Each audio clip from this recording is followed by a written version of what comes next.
तो क्या हाल आप सभी के, उम्मीद करते हैं सब अच्छे होंगे, सब बड़े होंगे, अपने अपने घर पर मौज काट रहे होंगे। तो देखिए, आज मैं भारत की बात नहीं करूंगा, पाकिस्तान की बात नहीं करूंगा, फ़लस्तीन की बात नहीं करूंगा, ना ही चाइना की भी बात करूंगा।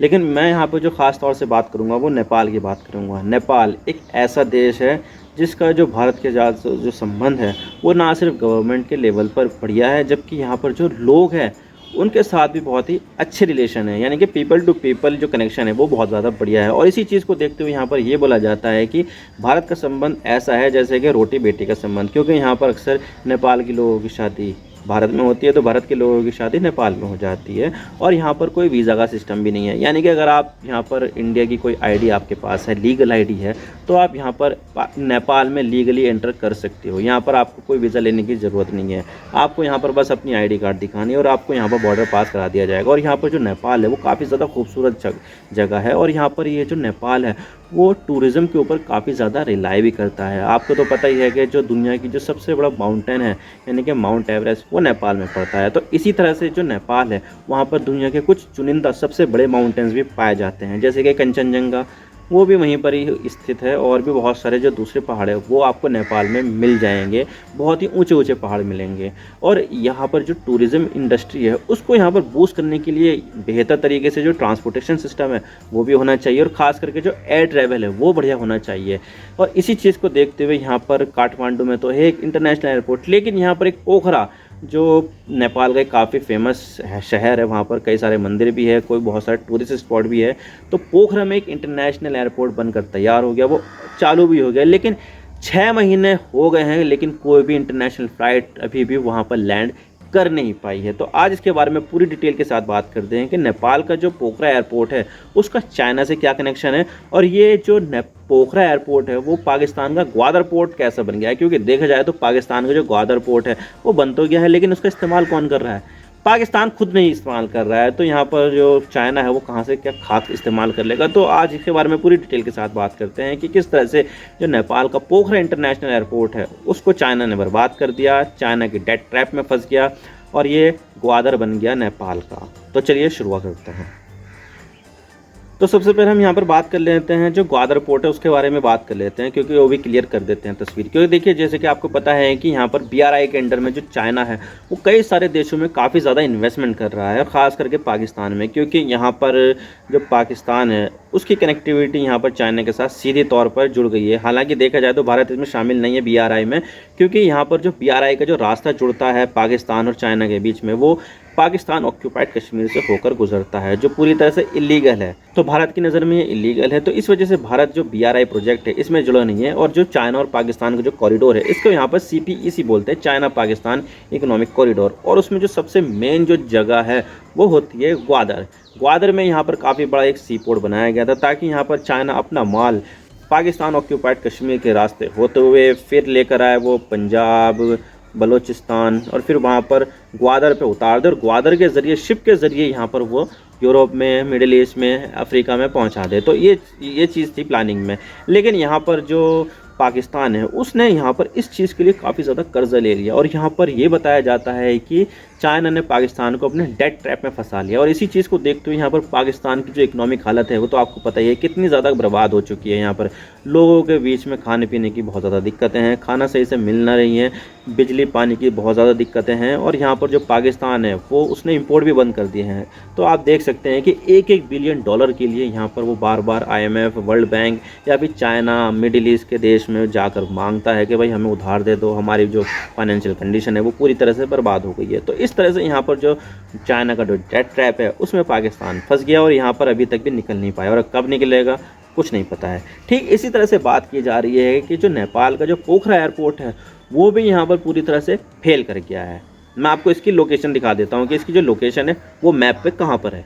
तो आप देख सकते हैं कि जो पोखरा इंटरनेशनल एयरपोर्ट है, ये जो पोखरा सिटी है एक वहाँ पर नेपाल में, उसी के बीच में ही है। तो जो पोखरा जो इंटरनेशनल एयरपोर्ट है वो पूरा जो नेपाल है उसके बिल्कुल बीच में आता है। तो ये बहुत ज़्यादा क्रूशियल हो जाता है नेपाल की इकोनॉमी के लिए और नेपाल की जो टूरिज़्म इंडस्ट्री है उसके लिए, क्योंकि देखा जाए तो पूरे देश के बीच में होने से यहाँ पर जो कनेक्टिविटी है सभी जगह से के लिए आसान हो जाती है कि आप यहाँ पर ईस्ट में भी जा सकते हो, वेस्ट में भी आसानी से जा सकते हो, नॉर्थ में भी जा सकते हो, साउथ में भी जा सकते हो। तो बीच की जो लोकेशन है वो बहुत ज़्यादा क्रूशियल हो जाती है। और यहाँ पर इसी चीज़ को ध्यान में रखते हुए, टूरिज़्म को ध्यान में रखते हुए यहाँ पर ये बनाया गया है कि यहाँ पर बहुत ज़्यादा लोग आएंगे और यहाँ पर जो हिमालय के दर्शन है वहाँ पर वो करेंगे, जो एडवेंचर एक्टिविटीज़ है वो करेंगे, जैसे कि राफ्टिंग, ट्रैकिंग और भी बहुत सारी जो चीज़ें, माउंटेन क्लाइंबिंग, ये सब करेंगे। तो इसी चीज़ को देखते हुए यहाँ पर ये बनाया गया था।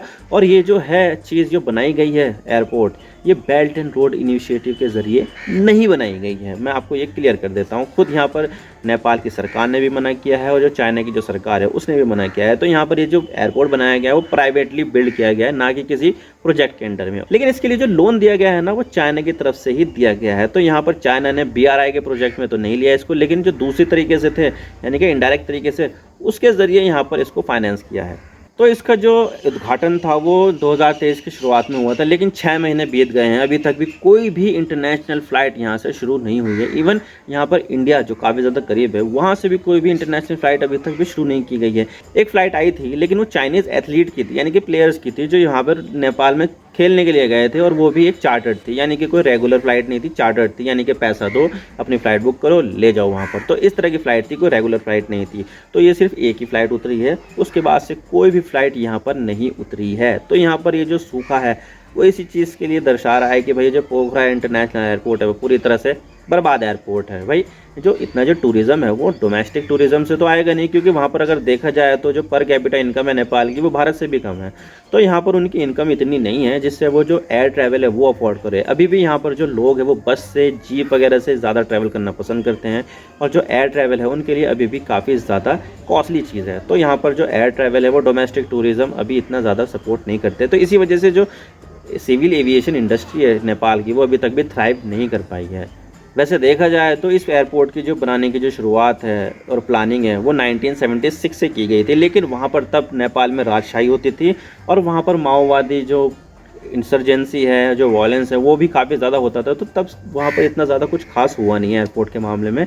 लेकिन इसका जो कंस्ट्रक्शन है वो 2016 से स्टार्ट हुआ, और 2016 में स्टार्ट होकर 2023 में ये खुल गया। और इसमें जो लागत आई है वो 305 मिलियन US डॉलर की लागत आई है, जिसमें जो चाइनीज़ बैंक है उसने यहाँ पर 215 मिलियन डॉलर का लोन दिया है, और जबकि जो एशियन डेवलपमेंट बैंक है उसने यहाँ पर 37 मिलियन US डॉलर का लोन दिया है। तो यहाँ पर कुल मिला के इसके जो लागत आई है 305 मिलियन US डॉलर की, उसमें से लगभग 250 मिलियन से भी ज़्यादा जो पैसा दिया गया है वो यहाँ पर चाइना की तरफ से दिया गया है कि आप यहाँ पर ये लोन ले लो और यहाँ पर जो एयरपोर्ट है वो बनाओ यहाँ पर। और ये चीज़ ये भी दर्शाती है कि चाइना है वो अपने जो स्फेयर ऑफ इन्फ्लुएंस में है वो कई सारे देशों को ले रहा है। आपको तो पता ही होगा, जो नेपाल है वो यहाँ पर एक तरफ तो भारत है और दूसरी तरफ है चाइना। तो यहाँ पर दो देशों से घिरा हुआ है और वो पूरी तरह से लैंड लॉक देश है, यहाँ पर कोई भी समंदर का एक्सेस नहीं है।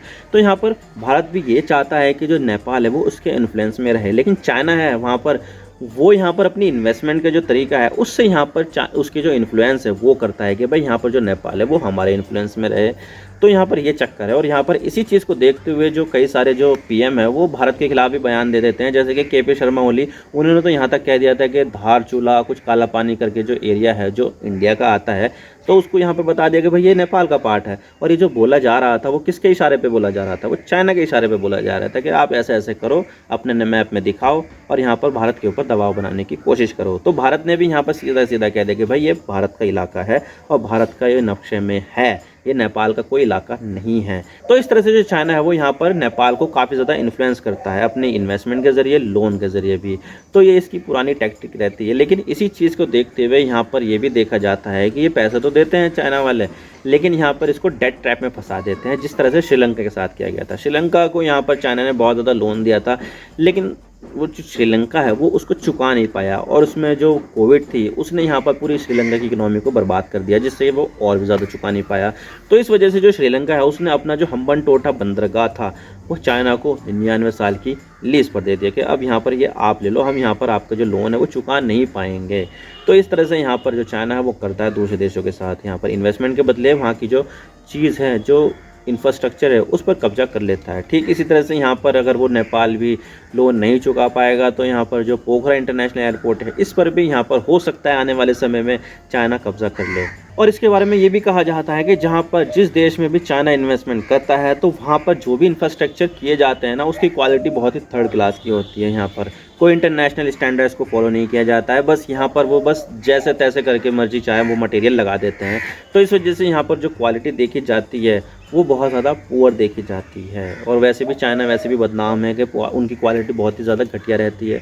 तो यहाँ पर भी जो चीज़ है वो भी सामने निकल कर आ रही है कि जो क्वालिटी है एयरपोर्ट की वो बहुत ज़्यादा घटिया है। तो यहाँ पर अब नेपाल जो है वो अब और ज़्यादा चाइना के इन्फ्लुएंस में आ जाएगा, क्योंकि यहाँ पर वो धीरे धीरे पाकिस्तान और श्रीलंका के बाद अब नेपाल को भी अपने इन्फ्लुएंस में ले रहा है। और ये चीज़ भारत के लिए कुछ खास अच्छी है नहीं, क्योंकि यहाँ पर अगर चाइना की एंट्री अगर नेपाल में भी हो जाती है तो यहाँ पर ये भारत के लिए काफ़ी ज़्यादा सोचने वाली बात है, बहुत ज़्यादा चिंता की बात है। क्योंकि यहाँ पर श्रीलंका में तो हो गई है, पाकिस्तान में भी हो गई है, लेकिन अगर यहाँ पर नेपाल में हो जाए तो ये काफ़ी ज़्यादा चिंता की बात है। क्योंकि देखा जाए तो नेपाल जो है वो भारत के काफ़ी ज़्यादा करीबी है, कल्चरल काफ़ी ज़्यादा सिमिलर है दोनों का।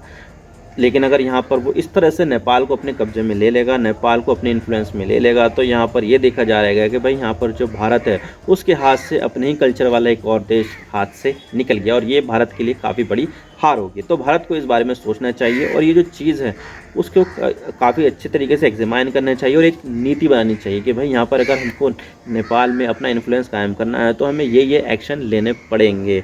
मैं आज आई होप आपको सारी बातें समझ में आ गई होगी। अगर वीडियो थोड़ा सा भी पसंद आया तो लाइक कर देना, वरना डिसलाइक कर देना, लेकिन चैनल को सब्सक्राइब जरूर कर देना। आपके एक सब्सक्रिप्शन से हमें आगे कंटेंट बनाने की मोटिवेशन मिलती है। Thank you for watching. I really appreciate your precious time. God bless you all. Now signing off.